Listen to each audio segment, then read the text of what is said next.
My landlord lied to the HOA about having renters with an update. My husband, daughter, and I just moved to a nice suburb area of a large city from a town about 3 hours away.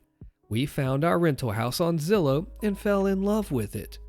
We arranged a meeting right away with the landlord, who was very eager to have us as her tenants. Things were going well until issue number 1 came up. We have a golden retriever. She said that her last tenant's dog had done a lot of damage to the property, and in order to rent to us, she needed a $3,000 refundable pet deposit. After debating on whether we should pay such a large sum, we agreed because we don't have very good credit and we have an eviction from 2015. So the amount paid to the landlord prior to moving in was $2,400 first month's rent, $2,400 deposit, $3,000 pet deposit. That's $7,800 in total. She also required proof of pet vaccination, flea medicine, and renter's insurance prior to moving in. We were aware of the HOA, but the landlord didn't speak much about it, nor was it in the lease. Our assumption was that the HOA fees were handled by the landlord, since they weren't discussed. This is our first time in a neighborhood with an HOA, so we moved into the house on September 30th of this year. Things were going well until issue number 2. I tried to sign up for the trash service today, and I called the local trash company, and they informed us that the account was set up through the HOA.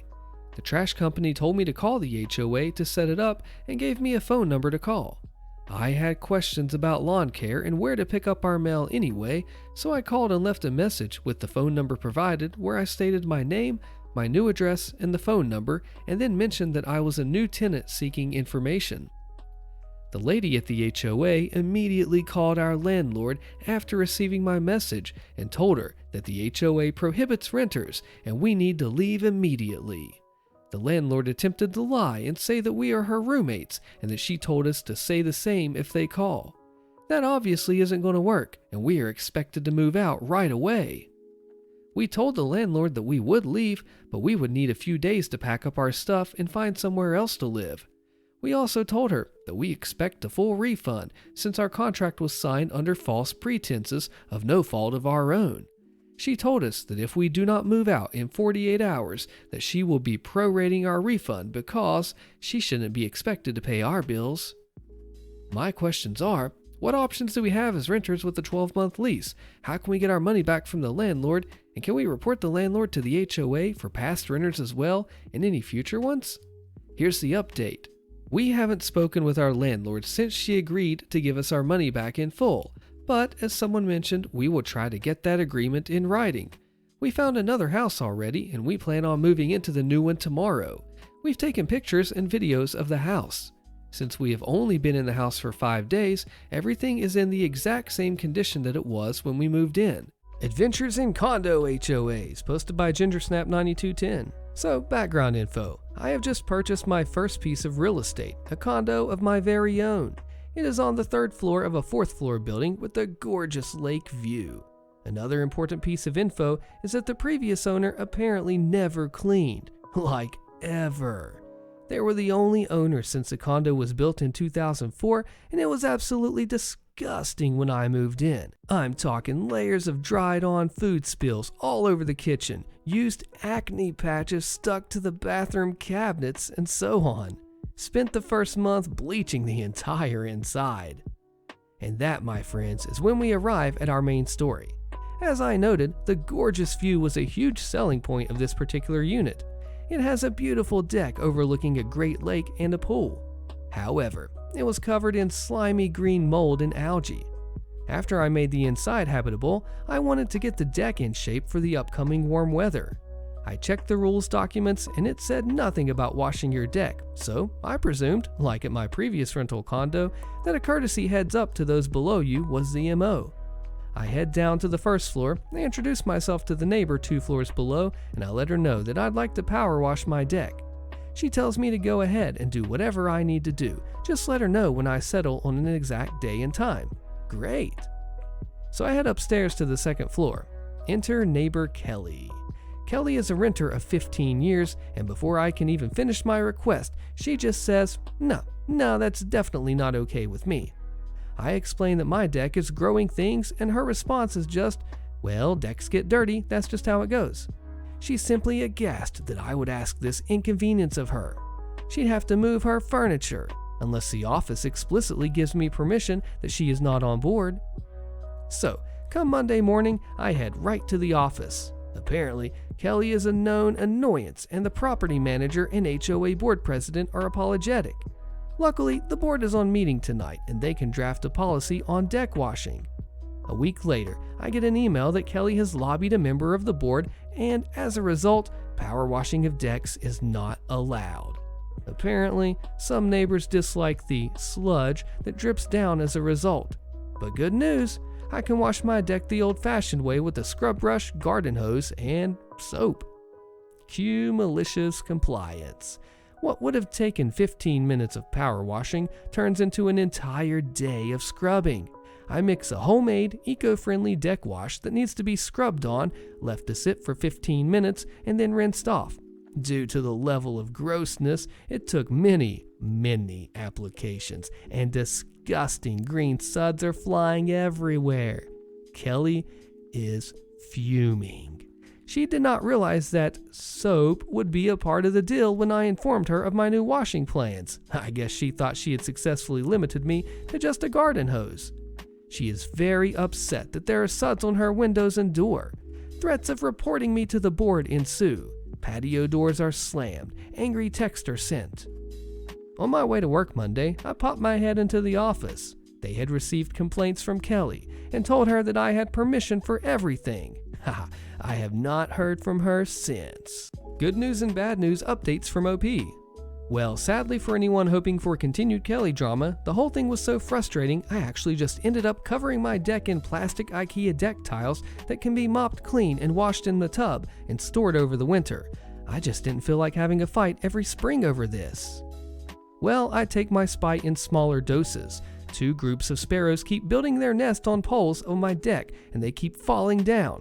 I sweep up all the sticks, and gosh darn it, so many of them just happen to fall down through the slats onto Kelly's deck. What a shame. HOA towing help, posted by Winter Dandelions. In my condo complex, as a homeowner in Florida, I parked my car in a lot on the property by the pool alongside about 8 other cars around 9 p.m. at night. I have multiple cars, so 2 were in my driveway, and I needed an extra spot for the car for a few days. 10 days later, my car is missing. I call the HOA and they said they had it towed for overnight parking in a pool area. I was confused because many cars park there overnight and there's nothing in the bylaws against that. I called the towing company and they said the same thing. I said there was no rule and they said that they would call me back. They then said they remembered that my car was actually towed because it was considered an abandoned vehicle for having all 4 tires flat. I then stated, how would I have driven it into the spot in that case? The towing company then hung up and called me back, saying only 1 tire was flat and the HOA declared it abandoned. I had to pay $575 to get it back, and they stated that they would email me with my receipt with photo evidence of my tire being flat. It was not flat when I left it there. The towing company did not send me any receipt or photo and will hang up when I try to call them. My HOA will not reimburse me, and my credit card company cannot help since I don't have the receipt. The credit card transaction is not a receipt legally. The cops can't help since they consider it a civil matter. Do I have a case for small claims? In the bylaws, it states the common area may be enjoyed by all HOA members and guests, and there is nothing about abandoned vehicles stated. Also, to add the icing on top, 3 months after this incident, they placed signs all around the parking lot saying no overnight parking, which makes me think they knew what they did was wrong. Please help. The advice: if you go to small claims, sue both the HOA and the towing company in the same suit and let the court figure out who owes you the money back. Best advice here: pit them off against each other by suing them both. No rule and shifting explanation, you should sue everyone involved. Yeah, OP, that leaves it out of your hands and in theirs, and hopefully they will do what's right. Good luck. Scary and weird experiences with neighbor, posted by CatB. Just looking to get some opinions and advice as to what to do to stop this situation from potentially escalating before it does. I live in a large city in a pretty big apartment building with 30 plus floors and tons of units. We have a lobby with very friendly doormen who monitor traffic in and out, and beyond some weird and frightening experiences with the titular neighbor, love the experience of living in this building.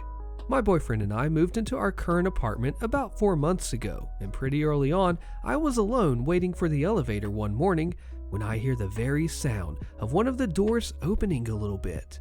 I turn my head and I see our across the hall neighbor just barely peeking his head out from the cracked door.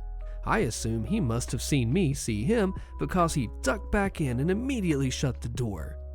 It just immediately gave me the creeps. I can't really describe it. It wasn't like it was his whole head or anything, and his door wasn't open wide enough to actually be able to do anything besides just watch me. I brushed that off, and I went about my day and chalked it up to him just being nosy. Shortly after that, my boyfriend and I started noticing yelling from our neighbor's apartment at all hours of the day. It almost sounded like he was talking on the phone with someone and getting really angry at them. Based on the language he used, it sounded like he was yelling at a woman, but I've never seen anyone else come out of that apartment, and I never heard another voice besides his in these arguments. Again, not sure if he was even arguing with someone or just yelling for the heck of it. About 2 weeks ago, things escalated in a pretty dramatic way. Now, disclaimer, this incident is not confirmed to be the same neighbor, but for reasons I'll go into later, myself and my boyfriend think it is. It was Saturday night, around 3 a.m., and myself and my boyfriend were completely asleep. I was awoken to the sound of what I thought was our TV falling over and breaking, or possibly a window breaking, just some incredibly loud noise. I woke up my boyfriend and he went to have a look around, but didn't find anything. He was heading back to bed when the sound happened again. This time it was obvious where it was coming from: the front door. The door to this apartment is heavy, made entirely of very thick metal, and it was shaking in the frame as what we could only assume to be a large person took a few steps back and threw their weight into it. This happened over and over again, with the door actually moving in its frame with each blow. At that moment, we were truly terrified that someone was trying to break in. My boyfriend rushed to keep the door shut and told me to call the police, which I did. He told me he could feel the door buckling each time this person slammed on it. Within about a minute of the police arriving, the person stopped. When the police showed up, they told us that someone else on the floor had also called to report this same thing happening, but they searched every floor and told us that there was no one suspicious. They also said a doorman was in the lobby all night and no one entered or exited the building who wasn't a resident.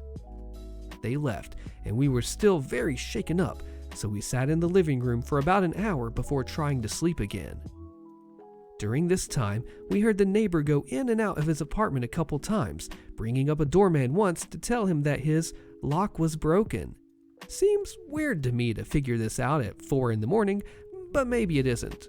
My theory is that he was so turned around for some reason that he thought our apartment or someone else's apartment on our floor was his. He couldn't get in, and then he thought that his lock was broken because of it.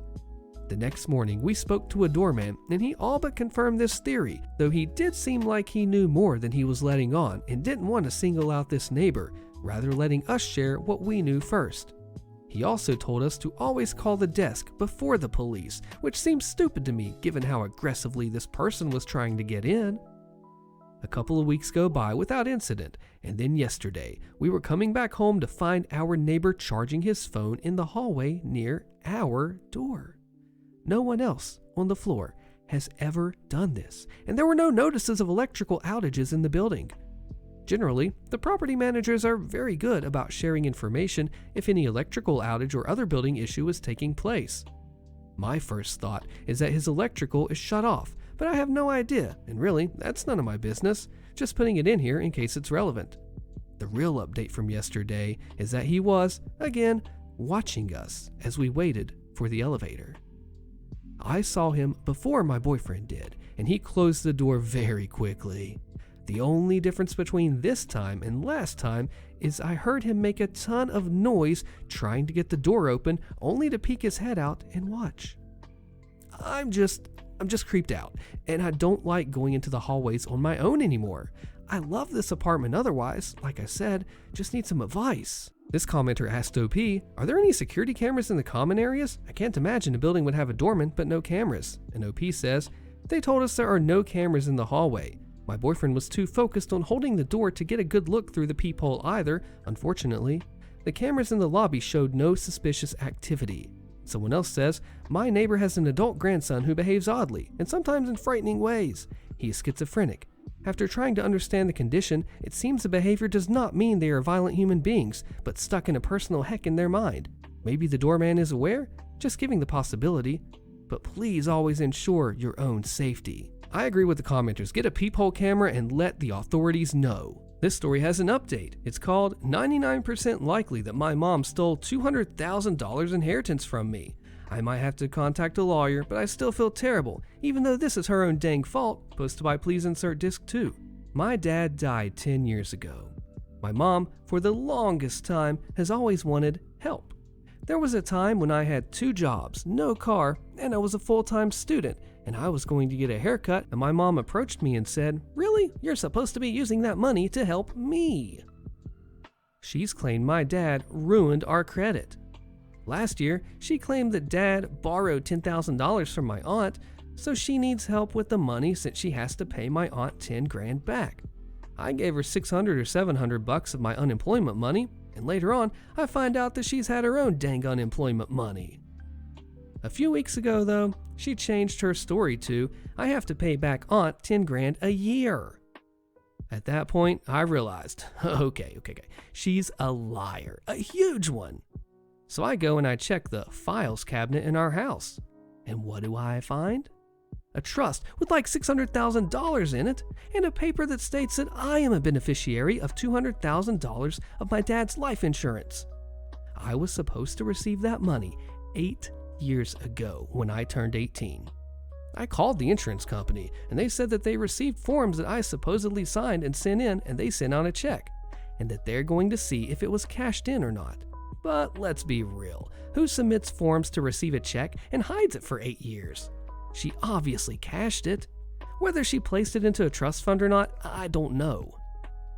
I feel like that she robbed me of a much easier life. I wouldn't have had to work minimum wage, for instance. I could have focused on school. I could have gotten a car that wasn't holding on for dear life. I could have maintained my dental, mental, and etc. health. So many things. But I still feel guilty that I'm going to be cornering her most likely tomorrow and asking her to fork up that money, otherwise I'll take it to the courts. Part of me feels like that I'm just being a spoiled child, but that's my money. I saw the papers. My dad meant for that money to go to me. She can't even claim that she used that money to help me. Why do I still have student loans? The update. Basically, it took me a very long time to finally accept that nothing I say and do will get through to my mom's head and ego. It was just 1.5 years of her attempting to negotiate with me, manipulate, confuse, and isolate me, and so on. I had to go through months of therapy and do lots of introspection and remembering and analyzing my past to really come to this conclusion. I really couldn't believe how weak-minded I was last year. I started talking to a lawyer last month, and that lawyer mailed a demand letter to my mother. I ended up leaving the house before my mom opened it, as in, gathered my essentials and stayed with a friend. My mom hired her own defense attorney immediately. The defense attorney already offered to settle from the get-go, and I'll be hearing that first settlement offer tomorrow. I've been waiting to hear it for nearly 2 weeks now. But I'm sure it'll be an extremely lowball offer, and this will be dragged out as much as humanly possible. However, we requested the journal entry from the notary that allowed all this to happen, and hopefully the notary's journal and their reply will be all that we need to permanently have the upper hand here. But just for my own sake, I need to prepare for the worst. I'm currently couch surfing, living with certain friends on some days and certain friends on other days. I have some job interviews in this upcoming week and school resumes in the next couple of weeks, so I'll be thoroughly distracted but also insanely stressed. Meanwhile, my mother is on vacation for the next 3 weeks, and I just have to remind myself that this is temporary and that I'm paying my lawyer on a contingency fee and she is paying her lawyer probably by the hour. Plus, doesn't it usually get far worse before it gets better finally? Someone please tell me yes. This comment says, I'd get the lawyer to put a lien on your mother's property as she owes you money but's not paying the debt. This would stop her from selling the property until she pays everything that you're legally owed and frees her dang spending. And OP says, I don't think we've really gotten to that point where we're trying to figure out where all her money is yet. She immediately offered to settle and then, for some reason, stated, via her lawyer, that she needed 2 weeks to come up with the said offer. That first offer will be known to me tomorrow, and I'm absolutely dreading it, and that part you're talking about might come in later if she claims that she cannot pay our counteroffer, which she better not. I already know she has at least $260,000 put away in her own life insurance, and she has at least $300,000 in her own personal account, plus the account with my inheritance in it. I mean, if need be, we'll do what we can to find out how much money she has. Hopefully any other updates from OP are positive, and they come out the deserved winner like they should be. Sue Karen, she towed my deployed brother's car off our property with an update. Click the video on your screen so you find out what happens to Karen, and I'll see you there.